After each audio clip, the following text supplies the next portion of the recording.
but this is part one of Dr. Jekyll and Mr. Hyde by Robert Louis Stevenson. So we begin here. Have you ever wished to be someone else? Have you ever looked at someone you know and thought, he does what he wants, why shouldn't I do what I want? And have you then thought that if you looked like someone else, only for one day, you could be free to do anything you wanted, and nobody could blame you for it?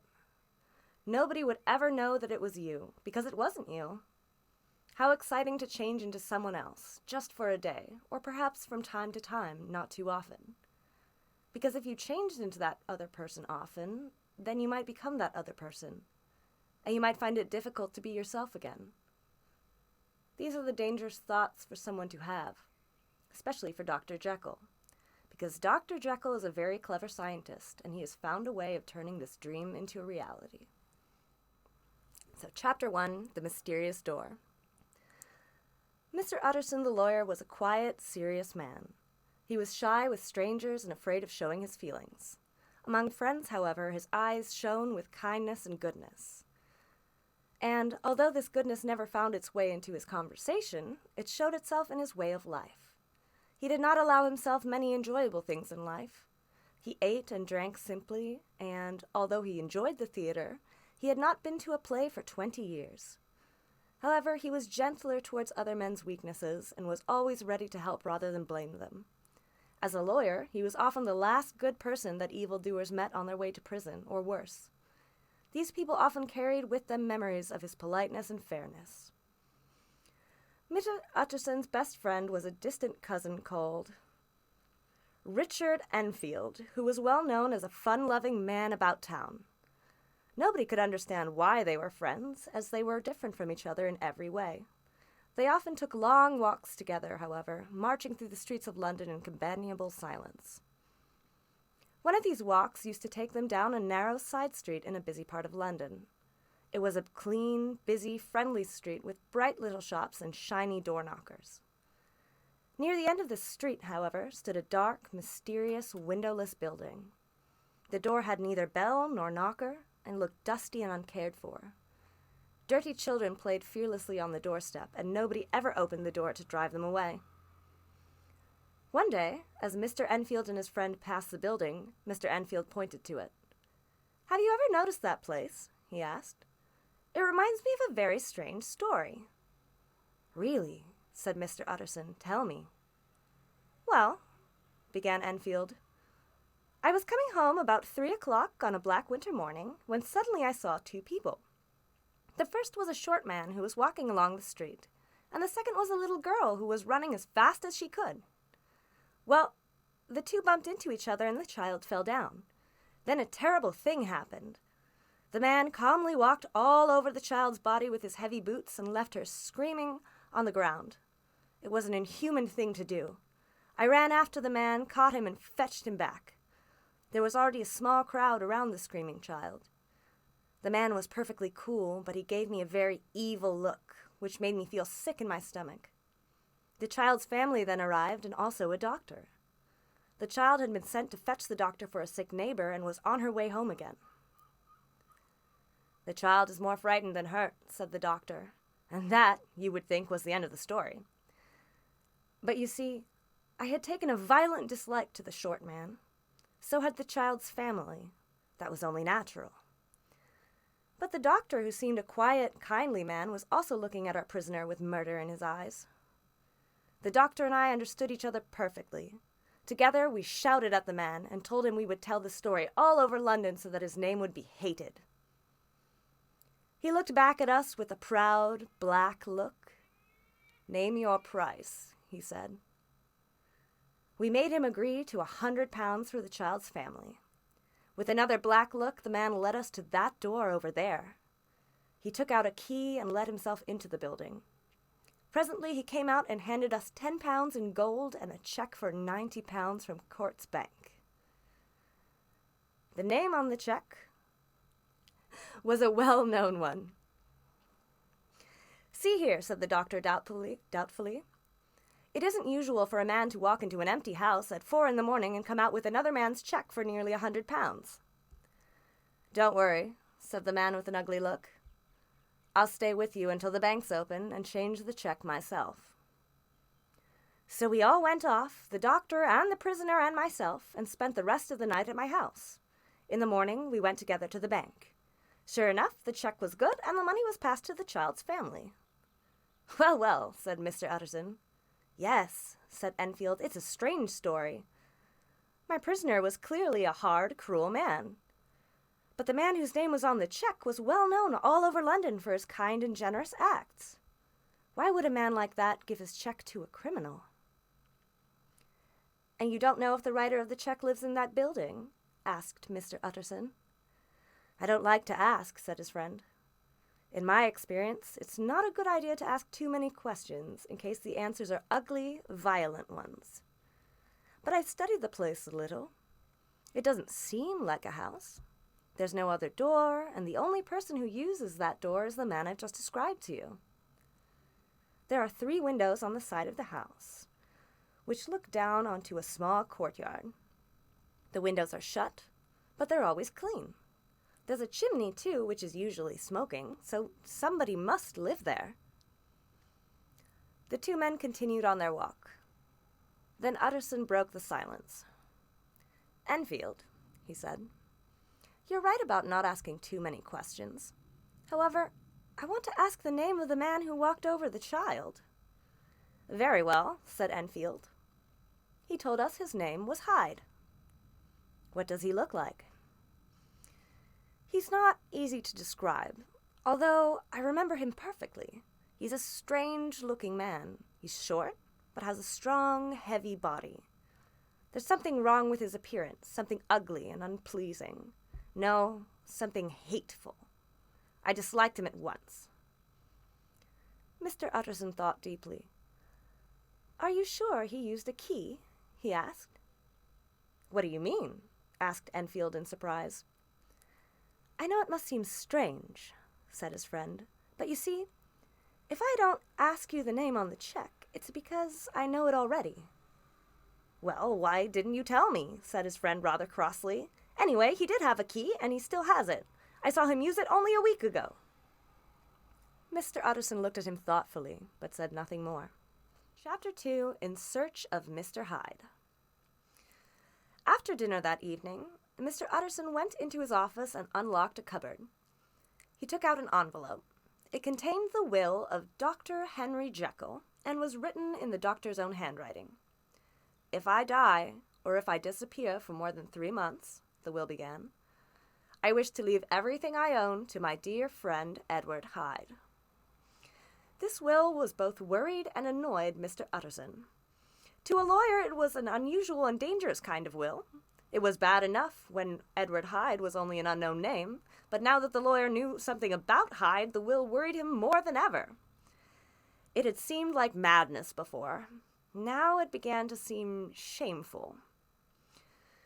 With a heavy heart, Mr. Utterson replaced the envelope in the cupboard, put on his coat, and went to see his old friend, Dr. Lanyon. Dr. Lanyon was enjoying his afternoon coffee. "Come in, old friend," he cried. The 2 men had known each other since their school days. They sat for several minutes, drinking coffee and talking companionably of this and that. At last, Mr. Utterson mentioned the thoughts that were worrying him. "I suppose, Lanyon," he said, "that you and I are Henry Jekylls' oldest friends?" "I suppose so," said Dr. Lanyon, "but I don't often see him now." "Really?" said Mr. Utterson in surprise. "I thought you and he were interested in the same things." "We were at one time," said Dr. Lanyon. "But more than 10 years ago, Henry Jekyll became too, well, imaginative for me. He developed some strange, wild, unscientific ideas. I told him so, and I've seen very little of him since then." Mr. Utterson looked at his friend's red, angry face. Only a disagreement about some scientific question, he thought. It's nothing worse than that. Calmly he continued, "Did you ever meet a friend of Jekylls, a man called Hyde?" "Hyde?" repeated Lanyon. "No, never." Soon the lawyer said good night and went home to bed, where he lay awake for a long time thinking about Enfield's description of Hyde, and Dr. Jekyll's will. When at last he fell asleep, he was troubled by dreams. In his mind's eye, he saw a faceless man marching over the child's body.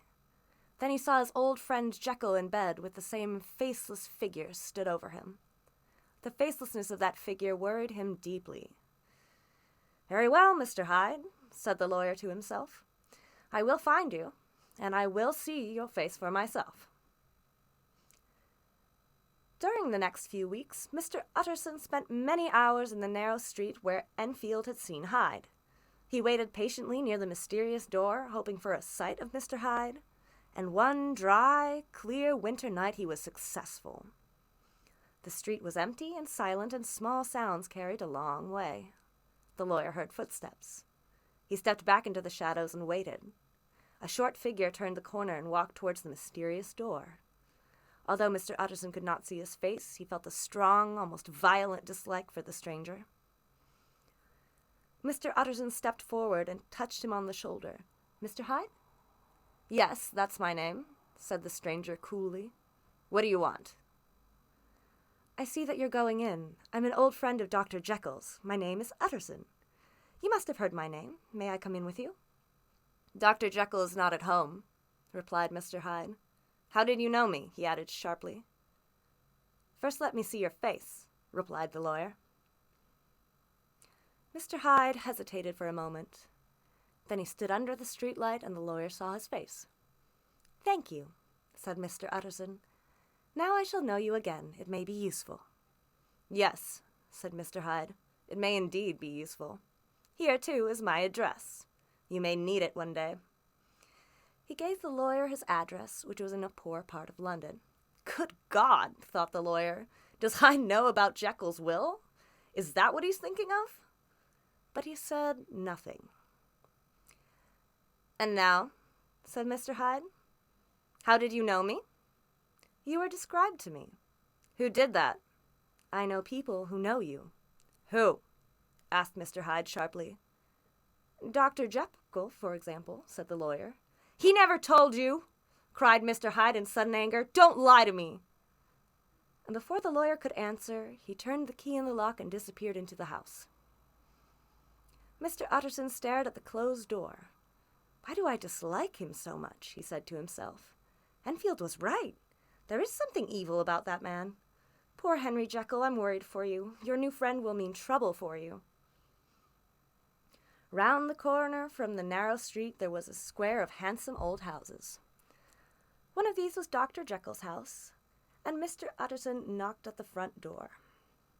The servant answered and told him that Dr. Jekyll was not at home. "I saw Mr. Hyde go in by the laboratory door in the street at the back of the house," said the lawyer. "That's right, Mr. Utterson," replied the servant. "Mr. Hyde has his own key and comes and goes when he likes. We have orders from Dr. Jekyll to obey him." Mr. Utterson walked home more worried than ever. A fortnight later, Dr. Jekyll gave a dinner party for a few old friends.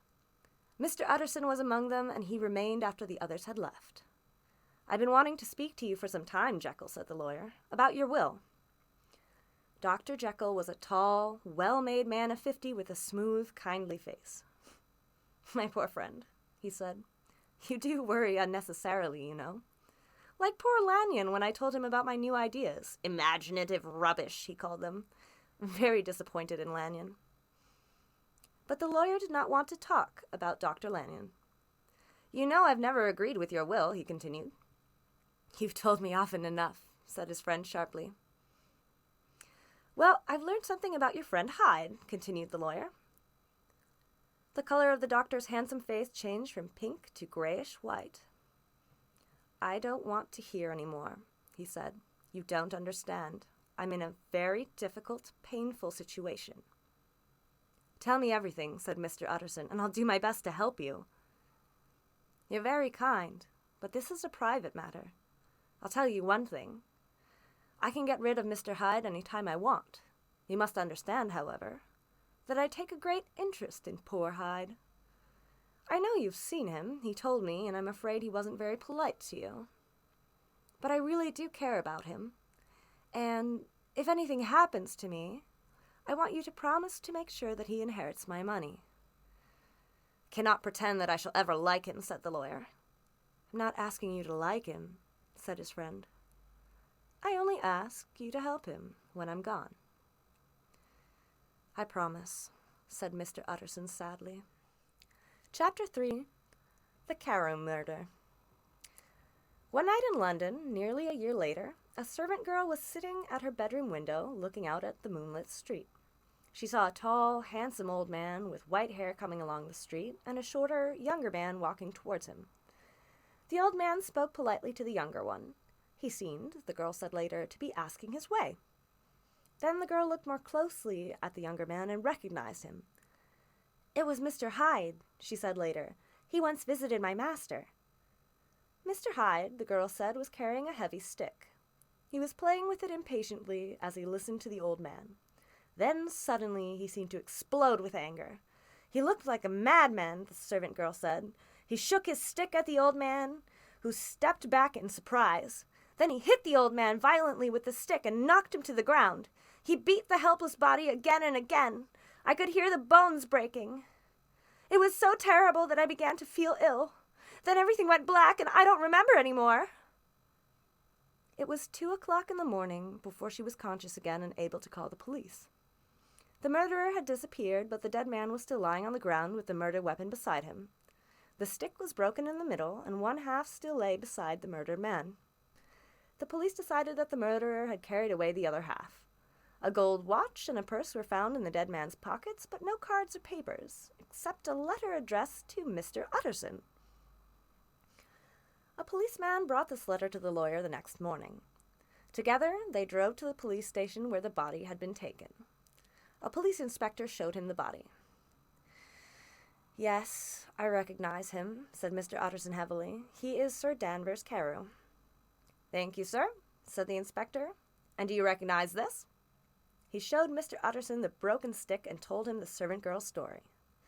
Mr. Utterson knew the stick at once.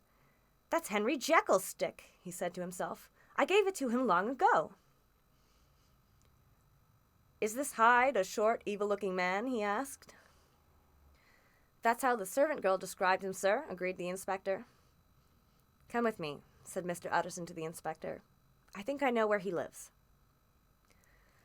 Mr. Utterson led him to the address on Mr. Hyde's visiting card. It was in a poor part of London, in a dirty street full of cheap bars and eating houses. This was the home of Henry Jekylls' favorite friend, the man who would inherit Jekylls' £250,000. An old servant opened the door. Under her silvery hair was a smooth face with a false smile and evil eyes, but she was polite enough. "Yes," she said, "Mr. Hyde lives here, but he's not at home. My master came in very late last night. He left again after only an hour." "Was that usual?" asked the inspector. "Not at all," replied the servant. "He's often away, and frequently stays away for months at a time." "We would like to see his flat," said Mr. Utterson. "Oh, I can't do that, sir," began the servant. "This gentleman is a police inspector," said Mr. Utterson. "Ah!" said the servant, looking unnaturally pleased about it. "Mr. Hyde's in trouble. What's he done?" Mr. Utterson and the inspector looked at each other. "He doesn't seem a very popular person," said the inspector. He turned to the servant. "Now please let us in and we'll have a look around." Mr. Hyde had only 2 rooms in the house. They were extremely comfortable and in excellent taste, with beautiful pictures on the walls and rich carpets on the floor. Everything was wildly untidy, however, and the fireplace was full of half-burnt papers. Among these, the detective found part of a checkbook. He also found the other half of the murder weapon. "Excellent," he said. "Now, let's visit the bank and see if they recognize this checkbook." Sure enough, the bank held several £1,000s in an account in the name of Edward Hyde. "We've got him now, sir," said the inspector. "We've got the murder weapon and we've got his checkbook. Now we only need his description on the wanted notices." This was not so easy. There were no photographs of the wanted man, and no 2 people could agree about his appearance. They all agreed on one thing, however. "An evil man, sir," the servant girl said. "You could see it in his face." Chapter 4. Dr. Jekyll receives a letter. No. Later that same afternoon, Mr. Utterson found his way to Dr. Jekyll's house. Jekyll's servant, Poole, let him in at once and took him through the kitchen and across the back garden to the laboratory behind the house. It was the first time that Mr. Utterson had seen his friend's laboratory, and he looked around curiously. The old servant led Mr. Utterson through the laboratory and up some stairs to the doctor's private study above. There was a large room with tall, glass-fronted cupboards, a large mirror, and a big, business-like table. A good fire burned in the fireplace, and beside it sat Dr. Jekyll, looking white and ill. In a thin, tired voice, he welcomed his friend. "Have you heard the news?" said Mr. Utterson after the old servant had left. "The newsboys were shouting about it in the street," Dr. Jekyll said. "A terrible business." "Let me ask you something," said the lawyer. "Sir Danvers Carew was my client, but you are my client too, and I want to know what I'm doing. You haven't tried to hide the murderer, have you?" "Utterson, I promise you," cried the doctor, "I promise you I'll never see him again. I've finished with him forever, and now indeed he no longer needs my help. You don't know him like I do. He's safe, quite safe, believe me. Nobody will ever hear of Hyde again." The lawyer listened with a serious face. He did not like his friend's feverish, excited look. "You seem very sure of him," he replied. "I hope you're right. If he is caught and comes to trial, your name may be mentioned." "I'm absolutely sure of him," answered Jekyll. "I can't tell you how I know, but I'm certain. But can you please advise me about one thing? I've received a letter and I don't know whether to show it to the police. May I leave it in your hands, Utterson?" "You're afraid, I suppose, that the letter will lead the police to Hyde?" asked the lawyer. "No," said Dr. Jekyll. "I don't care what happens to Hyde. I was thinking of my own reputation. Anyway, here's the letter." It was written in a strange, pointed handwriting and signed Edward Hyde. "I am sorry that I've been so ungrateful in the past for your many generous acts," it begins. "Please don't worry about me. I am quite safe, and I am certain that I can escape unharmed whenever I wish." "Did this letter come by the post?" asked the lawyer. "No," replied Dr. Jekyll. "There was no postmark on the envelope. The letter came by hand." "Shall I keep the letter and think about it?" asked Mr. Utterson. "I want you to decide for me," answered his client. "I'm not sure of anything anymore." "Very well," said the lawyer. "Now tell me, the part in your will about disappearing for 3 months or more, was that Hyde's idea?" "It was," whispered Dr. Jekyll. "He was planning to murder you," said the lawyer. "You've had a lucky escape." "I've had a lesson, too," said his client in pain and sadness. "Oh, what a lesson!" And he covered his face with his hands.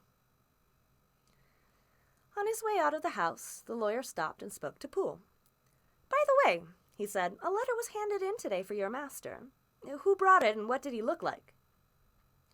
"Nobody came except the postman, sir," said the servant in surprise. "That worries me," thought Mr. Utterson as he walked home. "Clearly the letter arrived by the laboratory door. Perhaps it was even written in the study. Must think about this carefully." In the street, the newsboys were still shouting, "Read all about it! Terrible murder!" The lawyer's thoughts were sad. One of his clients was dead, and the life and reputation of another were in danger. Mr. Utterson did not usually ask anyone for advice. Today, however, was different. That evening he sat by his fireside with his chief clerk, Mr. Guest, beside him. The lawyer and his clerk had worked together for so many years and knew and understood each other. Also, Mr. Guest had been involved in business with Dr. Jekyll and knew him well. Outside it was foggy and dark, but the room was bright and warm, and there was a bottle of good whiskey on the table. "This is a sad business about Sir Danvers Carew," said Mr. Utterson. "Yes, indeed, sir. The murderer was a madman, of course." "I would like your opinion about that," replied the lawyer. "I have a letter from the murderer here." Mr. Guest was interested in the study of handwriting. His eyes brightened at once. "A murderer's letter," he said. "That will be interesting." He looked carefully at the writing. "Not a madman, I think," he said. "But what unusual handwriting." Just then a servant entered with a note. "Is that a note from Dr. Jekyll?" asked Mr. Guest. I thought I recognized the handwriting. Is it anything private, Mr. Utterson? Only an invitation to dinner. Why? Do you want to see the letter? Just for a moment, please, sir. The clerk put the 2 letters side by side and studied them carefully. Thank you, sir, he said. Very interesting. For a moment, Mr. Utterson hesitated, wondering and worrying. At last, he put his thoughts into words. Why did you look at the 2 letters together? He asked. Well, sir, in many ways the 2 are surprisingly similar. How strange. Mr. Guest, I must ask you not to speak of this business to anyone. Of course not, sir, said the clerk. You can depend on me. Shortly afterwards, he said good night to his master and made his way home. When he was alone, Mr. Utterson locked the 2 letters in his cupboard. Well, he thought, so Henry Jekyll wrote that letter for a murderer. His face was as calm and expressionless as usual, but his heart was filled with fear for his old friend. Chapter 5. The Death of a Friend. Time passed. The search for Mr. Hyde continued. Sir Danvers Carew was an important and popular man, and the police tried desperately to arrest the murderer and bring him to trial. But there was no sign of Mr. Hyde himself, although the police and the newspapers discovered a lot about his past life. Nobody, it seemed, could say one good word about the wanted man. He was a cruel, violent man who had lived an evil life full of hate and jealousy. None of this, however, was any help to the police. Mr. Hyde had just disappeared. As time went by, Mr. Utterson became calmer and more at peace with himself. He was truly sorry that his client, Sir Danvers Carew, was dead, but he was also very glad that Mr. Hyde had disappeared. As for Dr. Jekyll, he too appeared calmer and happier. He came out into the world again. He invited friends to his house and accepted invitations to theirs. He had always been a good and generous man. Now, however, he became a churchgoer too. He was busy, he spent a lot of time in the fresh air, and he looked happy and carefree. For more than 2 months, he was at peace with himself and the world. On January 8th, Mr. Utterson was invited to dinner at Dr. Jekyll's house. Dr. Lanion was there too. This is quite like old times, thought the lawyer as he watched Dr. Jekyll smiling at Dr. Lanion. On January 12th, however, and again on the 14th, Dr. Jekyll refused to see visitors. The doctor is not well, explained Poole. He hopes you will forgive him, but he cannot see anyone. Mr. Utterson called again the next day, and again the day after that. After 2 months of almost daily meetings with his old friend, the lawyer felt rather lonely. On the 6th evening, he invited his clerk, Mr. Guest, to dinner with him, and on the 7th night, he went to visit Dr. Lanion. Dr. Lanion made him welcome, but Mr. Utterson was shocked by the change in the doctor's appearance. His face, which was usually pink and healthy, was gray and thin, and there was a frightened look in his eyes. He was suddenly an old, sick man. He looks, said Mr. Utterson to himself, like a man who knows he's dying. How are you, Lanyon? He said. You don't look well. I've had a shock, Utterson, replied Dr. Lanyon, and it will cause my death. I have only a few weeks to live. He paused. Well, it comes to us all sooner or later. I've had a good life on the whole. Jekyll is ill too, said the lawyer. Have you seen him? At the name of Jekyll, the look on Dr. Lanyon's face changed. Please, he said, holding up a trembling hand. Don't speak that name in this house. Oh dear, said Mr. Utterson. He hesitated for a moment. The 3 of us have been friends all our lives, Lanyon. We're too old now to make new friends. Can you forgive and forget? Perhaps I can help? Nothing can be done, replied Dr. Lanyon. Ask him yourself. He won't let me into the house. That doesn't surprise me. One day, Utterson, after I am dead, you will perhaps learn the full story. Meanwhile, if you can sit and talk to me of other things, please stay. Just don't mention that person, as it hurts me to think about him. As soon as he got home, Mr. Utterson wrote to Dr. Jekyll. In his letter, he asked why Jekyll refused to let him into his house, and why he and Dr. Lanyon were no longer friendly. The reply was long and not always easy to understand. I'm not angry with our old friend, Dr. Jekyll wrote, but I agree with him that the 2 of us must never meet again. Meanwhile, you must forgive me if from now on I live a very quiet life. If you find my door closed to you, it's because I must travel this dark, dangerous road alone. I have done wrong, and I'm being punished for it, and nobody can help me." "What is this?" thought Mr. Utterson. "Hyde has disappeared? Jekyll is his normal self again? At least he was until last week. Has he gone mad?" Then he remembered Dr. Lanion's words. "There is something more," he said to himself, "something mysterious. But I have no idea what it is." A week later, Dr. Lanion was too ill to leave his bed. 2 weeks after that, he was dead. After his friend's burial, Mr. Utterson went home and into his office. From his locked cupboard, he took out an envelope which he had received soon after his friend's death. In Dr. Lanion's handwriting, he read, "G. J. Utterson, Private." The lawyer turned the envelope over and over in his hands before he opened it. What terrible news could it contain? With trembling hands, Mr. Utterson opened the envelope. Inside was another envelope with the words, "Not to be opened until the death or disappearance of Dr. Jekyll Hyde." The lawyer could not believe his eyes. Death or disappearance? The words were the same as in Dr. Jekyll's will. "I understand why Jekyll wrote those words," said Mr. Utterson to himself, "but why did Lanion write them too?" For a moment he wanted to open the envelope and uncover the mystery there and then. But Mr. Utterson was too honest a man and a lawyer to do that. He knew he must obey his friends' and clients' last wish. He locked the envelope away in his cupboard beside Dr. Jekyll's will. The lawyer was desperately worried about his friend Dr. Jekyll. He was afraid for him, too. He called at the house, but the doctor always refused to see him. "How is he, Poole?" Mr. Utterson asked the old servant one day. "Not very well, sir. He spends all his time in the study above his laboratory. He sleeps there as well. He seems very silent and uneasy. Something is worrying him, sir, but he won't tell anyone." For a long time, the lawyer called almost every day. Little by little, however, he became tired of his friend's refusal to see him, and his visits became less frequent. Chapter 6. The Face at the Window. One Sunday, soon afterwards, Mr. Utterson was walking with his friend Enfield when they happened to pass through the narrow side street again. Enfield pointed to the mysterious door. "Well," he said, "that story is finished. We shall never see Mr. Hyde again." "I hope you're right," said the lawyer. "Did I tell you? I once saw Hyde, too, and had the same strong feelings of dislike for him as you did. What an evil man!" "I agree," said his friend. "By the way, why didn't you tell me that our mysterious door led to the laboratory at the back of Dr. Jekyll's house?" "I didn't know then, but I know now." "Well, now that you know, let's go into the courtyard and look up at his window. I must tell you I'm worried about poor Jekyll. Perhaps the sight of a friendly face will do him good."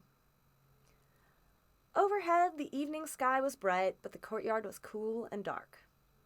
At an open window of the study above the laboratory, Dr. Jekyll sat, like a prisoner staring at the world outside. "I hope you are better, Jekyll," the lawyer called up to him.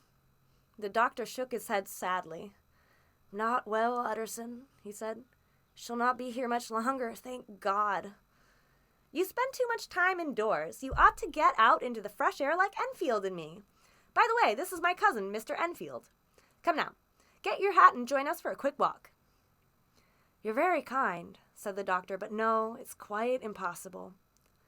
I would like to invite you and Mr. Enfield inside, but the place is not very tidy." "Well then," said the lawyer gently, "we can talk to you from here." "That's an excellent idea," began the doctor with a smile. But suddenly the smile left his face and was replaced by an expression of hopelessness, fear, and horror. The two men below saw it, but only for a second, as the window was shut with a bang. The two men looked at each other, then turned and left the courtyard without a word. In silence, they crossed the narrow side street. They did not speak until they came out into a busy, noisy street. Then Mr. Utterson at last turned and looked at his companion, whose face was as pale as his own. The expression on Dr. Jekyll's face had upset them both deeply. "God help him," whispered Mr. Utterson. "God help the poor man." But Mr. Enfield only nodded his head very seriously and walked on, without a word. Chapter 7. The Last Night. It was now March, and Mr. Utterson was sitting by the fire after dinner, when he was surprised to receive a visit from Dr. Jekylls' servant, Poole.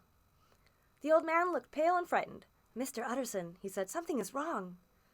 "Sit down by the fire and tell me all about it." "The doctor's locked himself up in his study, sir." "That's quite usual, surely," said the lawyer. "You know your master's habits as well as I do. He often shuts himself away from the world." "Yes, but this time is different. It frightens me, sir. I've been frightened for more than a week now, and it just can't go on any longer." He stopped and stared down at the floor. "Try and tell me, Poole," said Mr. Utterson gently. "Something terrible is happening to my master. I can't explain, but please, sir, can you come with me and see for yourself?" At once Mr. Utterson fetched his coat and hat. "Thank you, sir," whispered Poole gratefully. Together they made their way to Dr. Jekyll's house. It was a wild, stormy night. To Mr. Utterson the street seemed strangely empty and lonely. The square, when they reached it, was full of wind and flying dust. The thin trees were blowing wildly, and untidy gray clouds were sailing past a pale, sickly moon. "Well, sir," said Poole, "here we are, and I hope that nothing is wrong." He knocked softly at the front door. The door was opened just a little, and a voice from inside asked, "Is that you, Poole?" "Yes, open the door." The hall, when they entered, was brightly lit. A good fire was burning. The room was full of people. Every servant in the house was there. They looked like a crowd of frightened children. "What's all this?" said the lawyer. "What are you all doing here? Your master would not be pleased." "They're frightened," said Poole simply. No one else spoke. A little servant girl began to cry. "Quiet," said Poole sharply, trying to control his own fear. "Now, fetch me a light and we'll finish this business at once. Mr. Utterson, sir, please follow me." He led the way across the back garden towards the laboratory. "Come as quietly as you can, sir. I want you to hear, but I don't want him to hear you. And, sir, if he asks you to go inside, don't go." Mr. Utterson's heart gave a little jump of fear, but he bravely followed the servant into the laboratory to the bottom of the stairs. "Wait here, sir, and listen carefully," whispered Poole. He himself, again controlling his fear, climbed the stairs and knocked on the study door. "Mr. Utterson would like to see you, sir," he called. "Tell him I cannot see anyone," said the voice from inside the study. "Thank you, sir," said Poole. He led Mr. Utterson back across the garden and into the house. "Sir," he said. "Was that my master's voice?" The lawyer's face was pale. "It has changed," he said. "Changed? You're right," said Poole. "I've worked for Dr. Jekyll for 20 years. That was not my master's voice. Someone has murdered my master. 8 days ago we heard his voice for the last time. 'Dear God,' he cried, then no more. The voice you heard just now was the voice of his murderer." "That is an extraordinary story, my good man," said Mr. Utterson. He tried hard to appear calm. "If Dr. Jekyll has been murdered, why is his murderer still there? What reason could he possibly have for staying?" "Perhaps you don't believe me, sir, but I know what I heard. For a week now, the person, or thing, in that study has been crying night and day for some special chemical powders. My master was in the habit, when he was particularly busy with his scientific work, of writing orders on pieces of paper and leaving them on the stairs. We've had nothing else this week, nothing except written orders and a locked door. I've been to every chemist in town in search of these chemicals of his, but they were never right. They weren't pure enough, he said. I had to take them back to the shop and try another chemist. I don't know what these chemicals are, but the person in that study wants them terribly badly." "Did you keep any of these written orders?" asked Mr. Utterson. Poole reached in his pocket and brought out a note.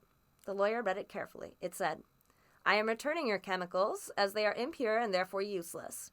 In the year 18, you made up a mixture of chemical powders for Dr. Henry Jekyll. Please search your cupboards for some more of the same mixture and send it to Dr. Jekyll at once. This is very important." "This is a strange note," said Mr. Utterson. "The chemist thought so too, sir," said Poole. "When I took him this note, he cried, 'All my chemicals are pure, and you can tell your master so,' and threw the note back at me." "Are you sure this is your master's handwriting?" asked Mr. Utterson. "Of course, sir," said Poole. "But what does handwriting matter? I've seen my master's murderer." "Seen him?" repeated Mr. Utterson. "Yes. It was like this. I came suddenly into the laboratory from the garden. I think he had left the study to look for something. The study door was open, and there he was at the far end of the laboratory. He was searching among some old boxes. He looked up when I came in, gave a kind of cry, and ran upstairs into the study. I only saw him for a moment, but my blood seemed to freeze. Sir, if that was my master, why was he wearing a mask over his face? If it was my master, why did he cry out like a trapped animal and run away from me? I've been his servant for 20 years, and then—" Poole paused and covered his face with his hands, too upset to speak. "This is all very mysterious," said Mr. Utterson, "but I think I begin to understand. Your master, Poole, is ill, and the illness has changed his appearance. Perhaps that also explains the change in his voice. It certainly explains the mask and the way he's been avoiding his friends. And of course, he's searching for these chemicals because he believes they will make him well again. Dear God, I hope he's right. Poor Jekyll. That is my explanation. It's sad enough, Poole, but it's normal and natural, and there's nothing to be alarmed about." "Sir," said the servant, "that thing was not my master. My master is a tall, fine, well-built man. That stranger was much shorter. Sir, I have been with my master for 20 years, and I know his appearance as well as I know my own. No, sir, that thing in the mask was never Dr. Jekyll, and I believe that it murdered my master." "Poole," said the lawyer, "if you say that, I must make sure. We must break down the study door." "You're right, Mr. Utterson," cried the old servant. "Very well. Will you help me? If we are wrong, I'll make sure that you are not blamed for it." "There's an axe in the laboratory," suggested Poole. "You realize, Poole," said Mr. Utterson, "that this may be dangerous for us both? Let us now be honest with each other. This masked figure that you saw, you're certain that it was not your master?" "That's right, sir." "Did you in fact recognize it?" "Well, sir, it was all so quick that I'm not really sure. But, well, I think it was Mr. Hyde. It was short, like Mr. Hyde, and it moved in the same light, quick, active way.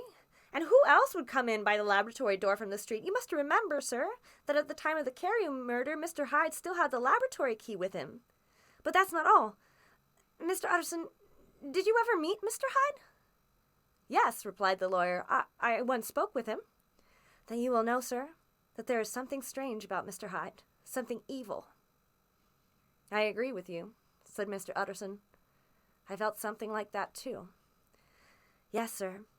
Well, when that thing in the mask jumped up from behind the boxes and ran up the stairs, I had exactly the same feeling. That thing behind the mask was Mr. Hyde." "I understand, Poole, and I believe you," said the lawyer slowly. "And I believe poor Henry Jekyll has been murdered. I believe, too, that his murderer is still hiding in the study. Now, Poole, let's go and make an end of it." Together they went out into the back garden. The clouds had covered the moon, and it was now quite dark. As they passed silently by the wall of the laboratory, they stopped and listened. Further away, they could hear the everyday noises of a London evening. From the study above them, however, came the sounds of footsteps moving backwards and forwards across the floor. "It walks like this all day, sir," whispered Poole. "Yes, and most of the night, too. It only stops when some more chemicals arrive from the chemist. Sir, listen to that. Do you think those are my master's footsteps?" The short, light steps were indeed very different from Henry Jekyll's long, heavy ones. "Have you anything else to tell me, Poole?" asked the lawyer heavily. "Once," said Poole, "I heard it weeping." "Weeping?" repeated Mr. Utterson in horror. "Weeping like a lost child," said the old servant. "It tore my heart. I felt like weeping, too." "Well," said the lawyer, "we have a job to do." They went into the laboratory and climbed the stairs to the study. "Jekyll," called the lawyer in a loud voice, "I must see you." He paused for a moment, but there was no reply. "If you refuse to let me in, then I'll break down the door." "Utterson," said a voice from inside the study, "I beg you to leave me alone." "That's not Jekyll's voice," shouted Mr. Utterson. "It's Hyde! Break the door down, Poole!" The axe rose and fell. The door shook, and a scream of pure fear like a trapped animal rang from the study. Again the axe crashed against the door, but the wood was strong and the lock was very well made. At last, however, the door fell inwards upon the carpet. Two men stared into the study. They saw a warm, comfortable room with a good fire burning in the fireplace and a few papers on the big table. A friendly, homely room. But face down in the middle of the floor there lay the body of a man. The lawyer turned it over on its back and saw the face of Edward Hyde. He was dressed in clothes that were much too large for him, and in his hand he held a small bottle. The lawyer shook his head. "He's taken poison, Poole," he said. "I fear we've come too late to save Dr. Jekyll, and too late to punish his murderer, too. Now we must find your master's body." They searched everywhere, but there was no sign of Henry Jekyll, dead or alive. "Perhaps your master has escaped," said Mr. Utterson hopefully.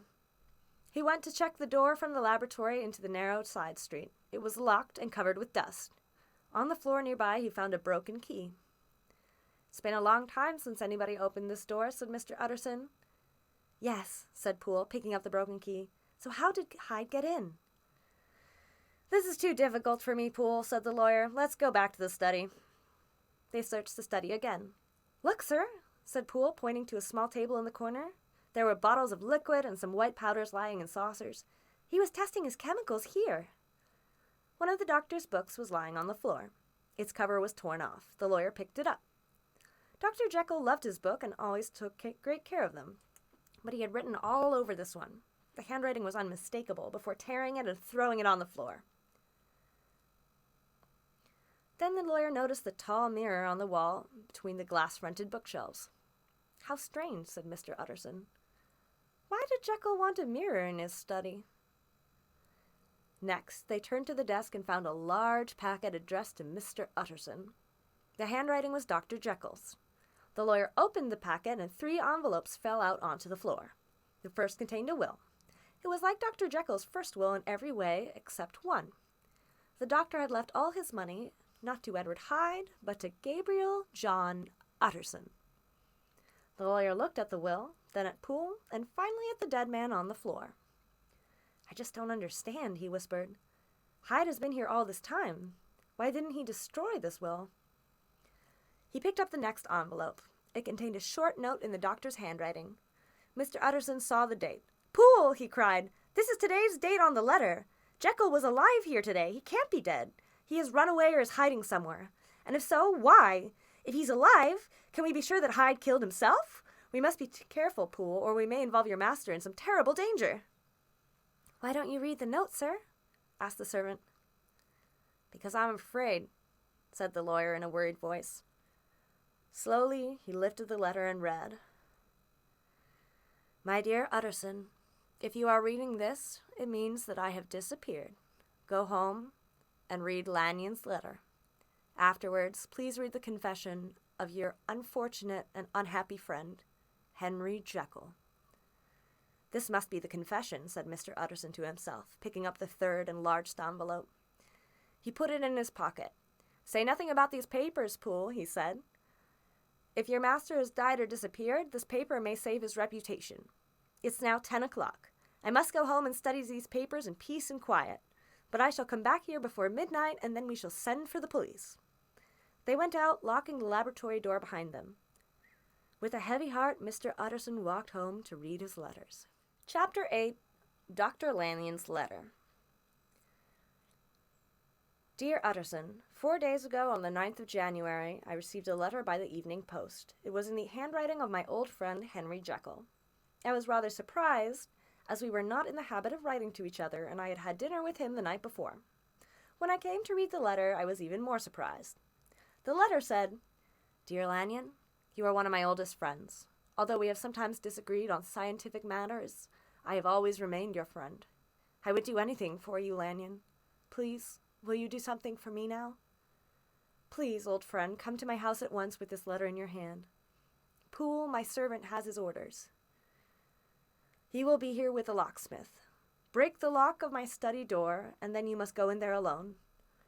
Open the glass-fronted cupboard on the left-hand side and look on the fourth shelf from the top. On it you will find some packets of chemical powders, a small bottle, and a book.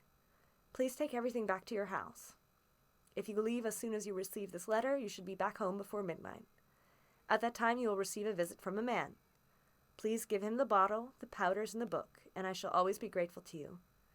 Do not fail me, Lanyon. Believe me, my life and my peace of mind depend on you.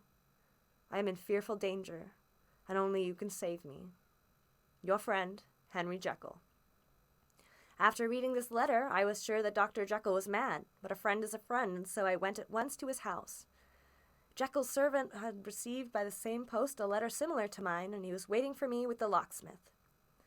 Together we went through the old laboratory and climbed the stairs to the doctor's private study. The door was very strong with an excellent lock, but the locksmith knew his job. Soon the door stood open and I entered the study. I opened the cupboard and found a shelf. Sure enough, the powders, the bottle, and the book were there, and I took them home with me.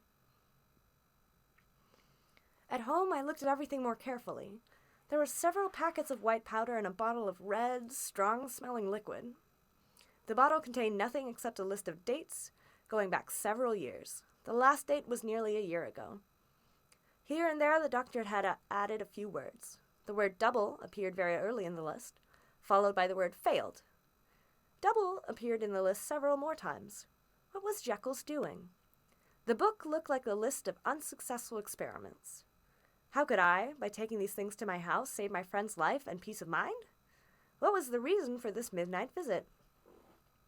I put my old gun in my pocket, then I put everything in a box for my midnight visitor to collect. At midnight, exactly, there was a knock on my door. A short man was standing in the shadows. "Are you from Dr. Jekyll?" I asked. He bent his head. Although I could not see his face, there was something unpleasing about him, and I was glad I had a weapon. I invited him into the house, and there, in the bright light, I took a closer look at him. His appearance was extremely strange. His clothes were well made and expensive, but they were far too large for him. He looked like a child wearing his father's clothes, but there was nothing childlike about this man. He was short, as I have said, but very strong. At the same time, there was a look of sickness and horror about him, and his face was a mask of pain, violence, and hate. As a doctor, I could perhaps feel sorry for him. As a man, I only felt fear and dislike. "Have you got it?" said the stranger impatiently, reaching out his hand and touching my arm. His touch made my blood run cold. I shook off his hand. "Come, sir," I said calmly. "Sit down and introduce yourself." "I apologize, Dr. Lanyon," the stranger said more politely. "Dr. Henry Jekyll sent me here on an important matter. I have to collect something from you." I gave him the box. He took it with trembling hands. "At last!" he cried. He turned to me. His face was deathly pale. "Have you a medicine glass?" he asked. I gave it to him. He put a little of the red liquid in the glass and added a packet of powder. A small cloud of smoke rose from the glass, and the color of the liquid changed from red to purple, and from purple to a watery green. The stranger put the glass down on the table and looked sharply at me. "And now," he said, "choose carefully. You can leave the room now, or you can stay and experience something new, something unknown to science. You can be rich, famous, and successful if only you will believe." "Sir," I said, trying to remain calm, "I don't understand what you're saying to me, and I think you are probably mad, but I will stay." "Very well," said the stranger. "Now, remember your promise. You've been an unbeliever all your life. You laughed at Dr. Jekyll's ideas and called them unscientific rubbish. Now see for yourself." He put the glass to his lips and drank the liquid. His whole body shook and jumped, and he almost fell. He held on to the edge of the table, breathing fast through his open mouth.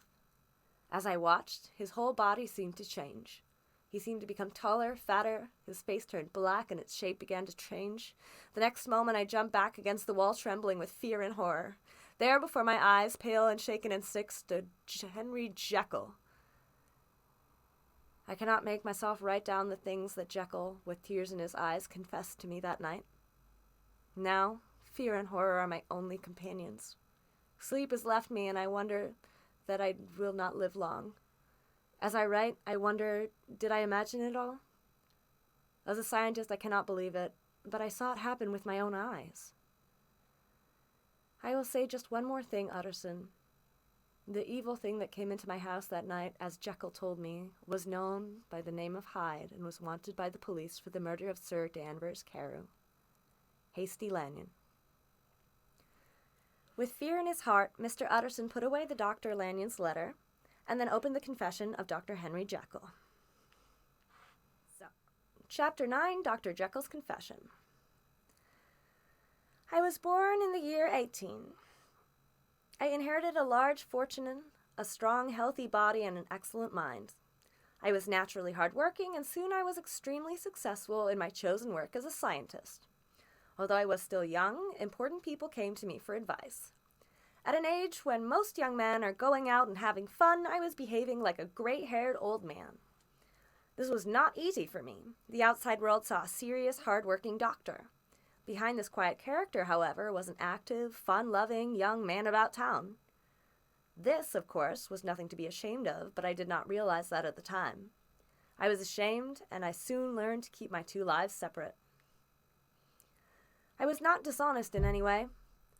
Both these people were me. The serious, successful young doctor was me, and the wild, fun-loving, irresponsible young man was me too.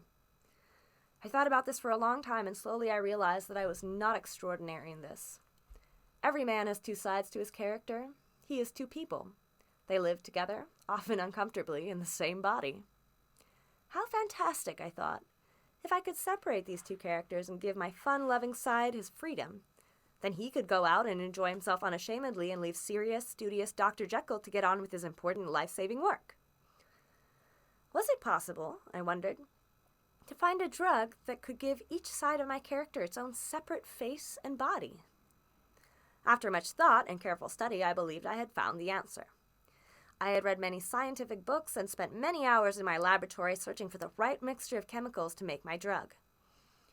At last, I had everything I needed except a special kind of salt. I bought some from a chemist, and then I was ready. I hesitated for a long time before I began my experiment. Only a small mistake in the mixture of the drug could mean immediate death. But in the end, my wish to know was stronger than my fear. And so, late one disastrous night, I mixed everything together and prepared my drug. I watched the smoke rising from the liquid as it changed color from red to purple and at last to green. Then, bravely, I drank every bitter drop.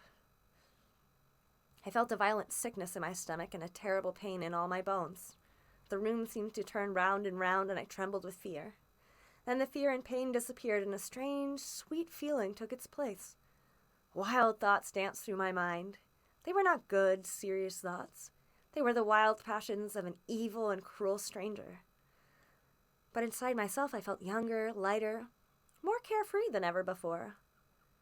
If this is pure evil, I thought, I like it. I stood there, enjoying these strange new thoughts and passions, and suddenly realized that I was shorter. At that time, there was no mirror in my study. Later, I put one on the walls of my study so that I could watch these changes in my appearance. Now, however, it was 3 o'clock in the morning, and all the servants were asleep. I decided it was safe to go to my bedroom in my new body and take a look at myself in the mirrors there. I crossed the garden and entered my house like a stranger. As I came into my room, I saw Edward Hyde for the first time. At that time, the good side of my characters was stronger than the evil side. Henry Jekyll had his faults, but he was mostly a good, kind man. I cannot be sure, but I believe that is the reason why Edward Hyde was so much smaller than Henry Jekyll. But that was not the only difference between the two men. Henry Jekyll was a kind, open, honest face. Pure evil stared out of Edward Hyde's eyes. I felt no dislike, however. Indeed, I welcomed him. Edward Hyde was me, young and strong and full of life. Later, however, I noticed that Hyde's appearance and manner had a strong effect on other people. Nobody could meet Edward Hyde without a feeling of dislike and horror. I believe I understand the reason for this too. Everyone is a mixture of good and evil. Even the worst criminal has a little good in him. Only Edward Hyde was pure evil. I stood for a long time staring at the mirror. Am I trapped? I wondered. If I am, I must leave this house before daylight. If I don't, I shall be arrested as a thief. I hurried back to my study. With trembling hands, I mixed another dose of the drug and drank it. Again, I felt that terrible pain and sickness, but a few seconds later I found myself with the face and body and character of Henry Jekyll once more. I blame myself for the thing that happened later. It was not the fault of the drug. That was neither good nor evil, but it had opened the prison doors and allowed Edward Hyde to escape. Soon, he was out of control. He, you will remember, was wholly evil. Dr. Jekyll was not wholly good, however. He was a normal man with normal faults and weaknesses, and Hyde was too strong for him. I welcomed Hyde, therefore. I arranged everything very carefully. I bought a flat in a poor part of London where I kept Hyde's clothes and employed a servant to do the housework. I took a dose of the drug whenever I wanted to forget my old, quiet, serious self for a time. Those early days, God forgive me, I thought it was all very amusing. Dr. Jekyll was well known. Nobody knew Hyde, however, and in his body I was free to do as I wished. I will not go into details about my adventures and shameful acts as Hyde. Jekyll remained as good and kind as ever and always did his best to undo the harm that Hyde did. But as time went by, Jekyll became less and less able to control Hyde. One night, Hyde injured a child in the street, and a passerby saw him. That passerby was your cousin. I recognized him when the two of you came to my window. Your cousin caught Hyde and an angry crowd collected. They asked for money for the child's family. In the end, in order to escape, Hyde had to give your cousin a check in the name of Jekyll. I learned my lesson from this and opened a new bank account in the name of Hyde. I even gave Hyde different handwriting. I was sure I was safe, but I was wrong. 2 months before the murder of Sir Danvers Carew, I went out on one of my evil adventures. Before I went to bed, I took a dose of the drug and became Dr. Jekyll once more. I woke up in bed the next morning with the strange feeling that something was wrong. I looked around the room, then down at my hand. Henry Jekyll's hand was large, white, and well-made, but the hand I saw that morning on the bed cover was thin, bony, grayish-brown, and hairy. It was the hand of Edward Hyde. Sick with horror, I stared at it. I was Henry Jekyll when I went to bed, I thought, and now I'm Edward Hyde? What possible explanation can there be? And more important, how can I get to my study and take the drug? Then I realized that the servants were quite used to the comings and goings of Hyde. I put on Hyde's clothes and marched confidently through the house. Poole stared in surprise to see Mr. Hyde so early in the morning, but I did not care. 10 minutes later, Dr. Jekyll had returned to his own shape and was sitting down, pretending to eat breakfast. Too worried to eat, I sat there thinking hard about my situation. I realized that in recent weeks, Hyde had become bigger and stronger, both in body and character. What will I do, I thought, if Hyde takes control? I thought about the drug. Once, in the early days, it had failed completely, and sometimes I had had to take a double dose before it changed into Hyde. Now, however, it was quite easy to become Hyde. The problem was to become Jekyll again after my adventures. My good self and my evil self were fighting for my mind and body, and my evil self was winning. I knew I had to choose between the two, and I chose Dr. Jekyll. Perhaps I was not wholly serious about this, however, because I did not sell Hyde's flat or destroy his clothes. For 2 months I lived the life of a quiet and responsible man, but soon I began to miss Hyde. His strong, young body, his love of life, and his dark adventures in the narrow, nameless streets of London. One night, when my life as Jekyll seemed impossibly dull and boring, I mixed a dose of the drug and drank it. It was like opening the door of a cage and letting a wild animal escape. That night I became a madman and beat Sir Danvers to death, for no reason at all. I felt only a wild delight as I hit his body again and again. Afterwards I ran to the flat and destroyed all my papers. I was not ashamed of my crime. Instead I was filled with a high, sweet excitement. I relived the murder as I walked back home through the streets. I felt strong and masterful. Edward Hyde had a song on his lips as he mixed a dose of the drug. "You're of very good health, Sir Danvers," he laughed as he drank. A moment of terrible pain, then poor Henry Jekyll fell to his knees and begged God to forgive him. When I was myself again, I locked the door that led from the street to the laboratory. I broke the key and threw it away. "Goodbye forever, Mr. Hyde," I whispered. The next day, the news of the murder was all over London. The servant girl had seen the crime and recognized Mr. Hyde. My other self was wanted by the police. In some ways, I was glad. Now, Hyde could not show his face to the world again. If he did, every honest man in London would be proud to report him to the police. Once again, I led a busy, responsible, and almost happy life, until a fine, clear January day. I was sitting on a seat in the park, enjoying the sunshine, when suddenly I felt deathly sick. I began to tremble all over. Soon, however, I felt well again. Not only well, but young, strong, and fearless. I looked down. My clothes were suddenly too big. The hand on my knee was the bony, hairy hand of Edward Hyde. It was all so sudden. One moment, I was a famous and popular doctor. The next, I was a violent criminal who was wanted for murder. How could I get to my study to take the drug?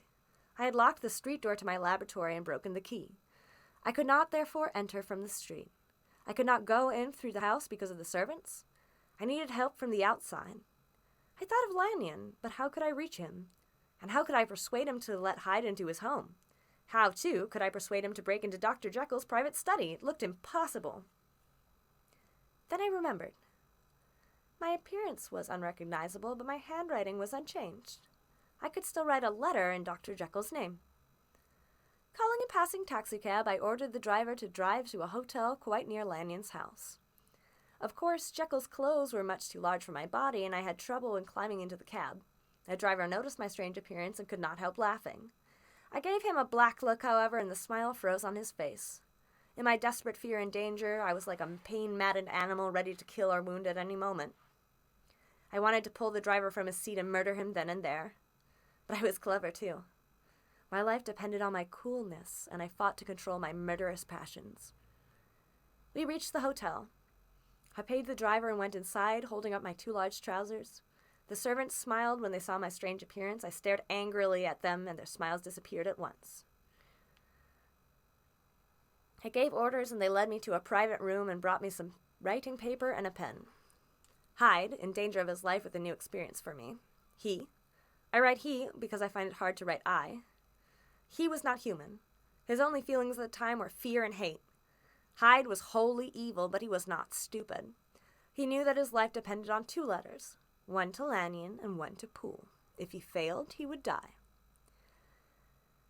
Carefully, he wrote the letters and sent a servant to post them. After that, he sat all day by the fire in the private room. There, too, he had dinner, brought by a frightened waiter. At last, when darkness had covered the city, he sat in the corner of a closed taxicab. "Just drive round," he ordered, and the driver drove backwards and forwards through the streets of London. Then, when Hyde thought the driver was beginning to suspect something, he sent the taxicab away and continued on foot.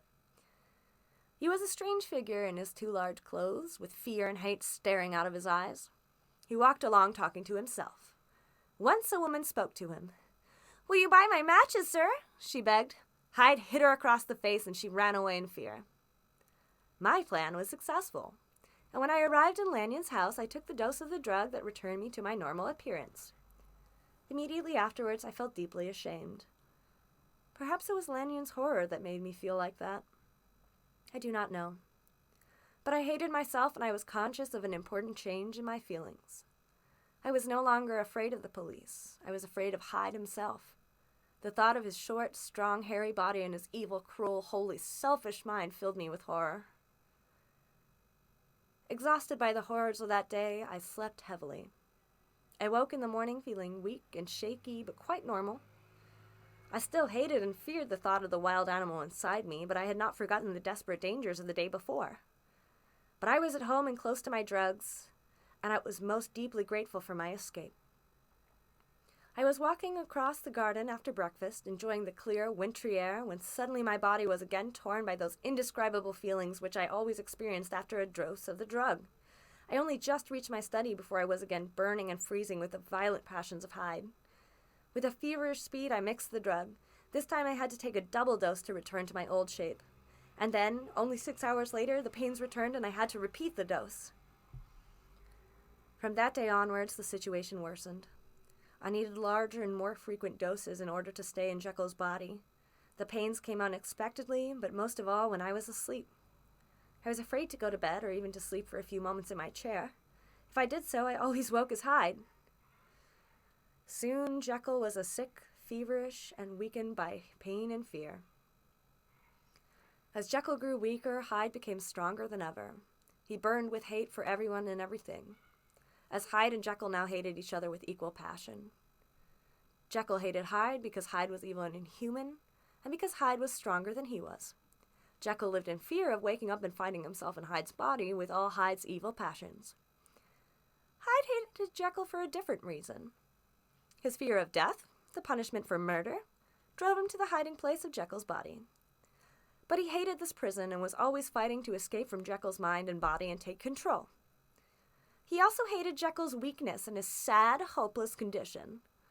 Most of all, he hated Jekyll's dislike of him. This was why Hyde sometimes did things to annoy Jekyll. He tore the doctor's books and wrote all over them. He burned his letters and he even destroyed a picture of the doctor's dead father. Only Hyde's fear of his own death stops him from killing me. His love of life is terribly strong, and he knows that if he kills me, he too will die. I almost feel sorry for him. It is useless to continue this confession. The final disaster has arrived and will put an end to my punishment. I shall soon lose my own face and character forever. I have only a few doses of the drug left. I sent Poole to the same chemist to fetch some more chemicals. When he brought them, I mixed a dose of the drug. The liquid smoked and changed from red to purple, but it did not turn green. I drank it and looked in the mirror, but there was no effect. Edward Hyde's face still stared back at me. I expect Poole has told you that I have searched London for the chemicals I need. It is no good. I have decided that the first chemicals I bought were not absolutely pure. By accident, they contained something unknown to me or to the chemists that prepared them, and that unknown something made the drug effective. So my drug was an accidental discovery that cannot be repeated. About a week has passed. I have used the last of the old chemicals, and for the moment I am Henry Jekyll again. But I cannot write much more. I have very little time. If Hyde returns while I am writing this confession, he will tear it to pieces to annoy me. If I finish it, however, he will probably not notice it. He lives only for the moment, and he is already a changed man. He is like a trapped animal. No. He sits in my chair trembling and weeping with hate and fear. All the time he listens for the policeman's knock on the door. Will he be caught at last and put to death? Or will he be brave enough to take a dose of poison at the last moment? Well, that is not my business. This is the true hour of my death. When you read this, the Henry Jekyll you know will be dead. The rest of the story is about Edward Hyde. Now, as I put down my pen, I bring the life of unhappy Henry Jekyll to an end.